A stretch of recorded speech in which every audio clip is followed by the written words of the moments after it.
कल्याण तालुक्यामध्ये कालसुद्धा जवळपास 65 मिलीमीटर पाऊस पडलेला आहे आणि आज सकाळपासूनसुद्धा संततधार पाऊस सुरू आहे.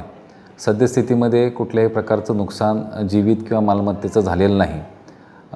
मुख्यतः आपल्याकडे या ठिकाणावरून कल्याणहून अहिल्यानगरकडे जाणारा जो रस्ता आहे, नॅशनल हायवे, तो हायवे बऱ्याचदा बंद होतो, परंतु तो अद्यापही त्या ठिकाणी खुला आहे आणि त्या ठिकाणी उल्हास नदीची जी पाण्याची पातळी आहे ती पाण्याची पातळी सध्या सामान्य झालेली आहे. भातसा नदीकाठी कुठल्याही प्रकारचं त्या ठिकाणी पाण्याची पातळी वाढलेली नाही आहे. काळू नदीचीसुद्धा पाण्याची पातळी सामान्य आहे.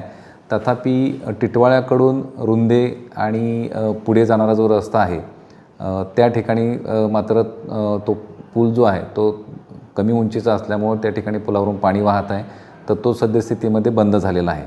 परंतु त्या गावांना उतने मार्गे, खडवली मार्गे त्या ठिकाणी टिटवाळ्याला येणारा रस्ता आहे, त्यामुळे संपर्क जो आहे तो संपर्क त्या ठिकाणी सामान्य आहे.